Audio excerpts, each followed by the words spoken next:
Bonjour à tous, j'espère que vous allez bien. Je me présente, je m'appelle Arthur, je suis ambassadeur MyProtein, j'ai 20 ans et je suis actuellement en préparation de ma première compétition de bodybuilding.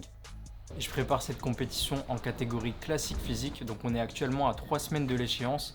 Cette compétition, elle sera le 30 octobre, donc c'est la compétition NPC Bionic Body Classique. Et j'ai vraiment hâte de faire cette compétition de bodybuilding. Ça fait à peu près 5-6 ans que je m'entraîne. J'ai 20 ans, donc comme je vous ai dit, je suis étudiant et je me suis lancé ce petit défi, le fait de vouloir faire une compétition.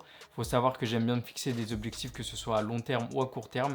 Et donc je me suis dit pourquoi pas tenter l'expérience d'une compétition de bodybuilding.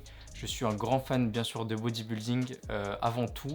Je suis la plupart des compétitions, la plupart des compétiteurs.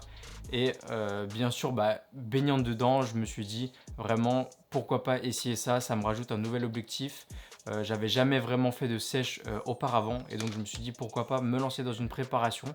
J'ai vu ça avec un préparateur, coach et ami que j'ai et on s'est dit que je pouvais clairement faire une compétition et en premier pas du coup à 20 ans en junior en classique physique.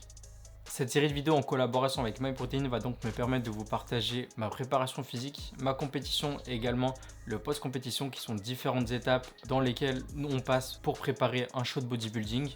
Et donc étant ma première compétition, je peux quand même effectuer certaines erreurs et donc le but c'est de vous prévenir de toutes ces erreurs potentielles pour les personnes qui seraient intéressées pourquoi pas dans la préparation d'un show de bodybuilding ou qui sont tout simplement intéressées par les compétitions de body. MyProtein a donc posté une story où je vous demandais de me poser des questions sur ma préparation physique et donc vous m'avez posé des questions sur la nutrition, l'entraînement et également l'aspect mental qui est très important lors d'une compétition. Du coup, première question. Donc on me demande ça fait combien de temps que je suis en sèche. Donc j'ai commencé ma sèche en juin et donc elle va se terminer fin octobre, donc fin du mois et on sera à peu près du coup à environ 5 mois et demi on va dire de sèche et donc de ma préparation physique. Donc on me demande t'autorises-tu des cheat meals? Si oui, tous les combien?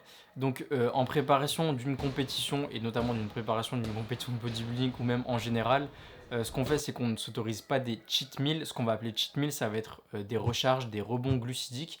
Donc tout simplement manger plus de glucides mais de qualité. Donc il n'y aura pas de cheat meal, on va pas manger des burgers ou des pizzas, mais quand on arrive un peu proche de l'échéance, là ça va être ce qu'on appelle des refeeds, donc des recharges glucidiques. Et donc ça va être uniquement manger plus de riz, manger plus de pâtes, plus de pain. Enfin, on évite un peu tous les produits transformés et on va essayer vraiment de se focus sur des aliments bruts.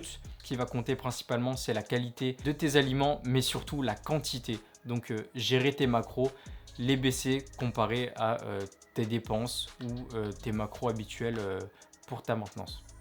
Donc au minimum, je suis à combien de calories avec quelle répartition de macros? Donc au minimum, ça va être des jours donc à 0 carbs, comme je vous ai dit tout à l'heure, où je serai plutôt à 1400 calories. Donc on est à environ 50% de protéines, 45% de lipides et le reste en glucides. Donc je ne vais pas compter les glucides des légumes verts comme je vous ai dit. Et on va juste rester sur protéines, lipides pour maintenir et ensuite par la suite faire des recharges. À savoir que pour 1m79, 76-77 kg actuellement, 1400 calories c'est très peu, mais vu qu'on joue avec des recharges et des décharges, le total en fait, quand vous faites le total sur la semaine, c'est plutôt équilibré et ça me permet en fait de tenir une préparation aussi longtemps, mais à savoir que bien sûr, quand vous faites une sèche totalement basique, vous n'avez vraiment pas besoin de couper les glucides, même il faut éviter de couper les glucides et descendre aussi bas dans vos calories n'est vraiment pas nécessaire. Ta préparation est-elle naturelle? Donc ma préparation est totalement naturelle, que ce soit de ma prise de masse à ma sèche, donc de mes débuts de musculation il y a 6 ans à maintenant. J'ai jamais utilisé d'aide externe, donc c'est-à-dire des produits dopants.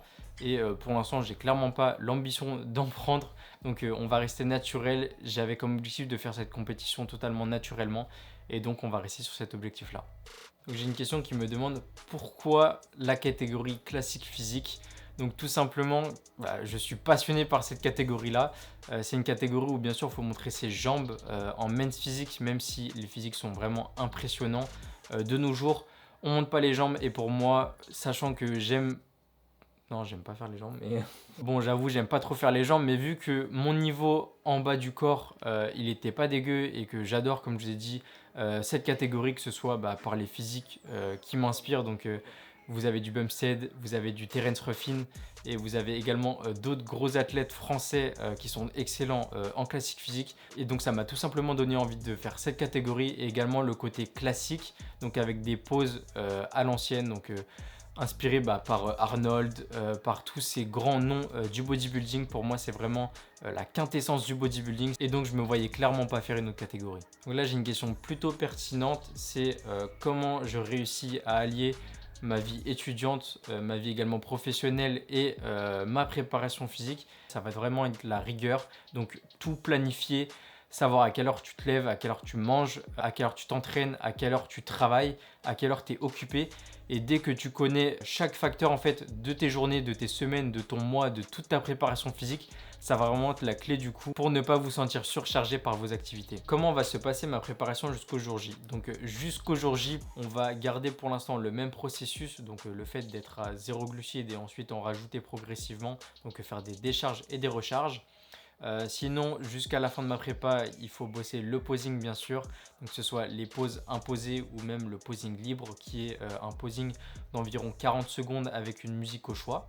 Et donc globalement, ce qui me reste à faire jusqu'au jour J, c'est tout simplement mon cardio, ma diète, mes entraînements et travailler mon posing. Mentalement, je suis gonflé à bloc jusqu'au jour J et j'espère bien sûr me placer sur le podium à la fin pour réussir du coup ma première compétition de bodybuilding.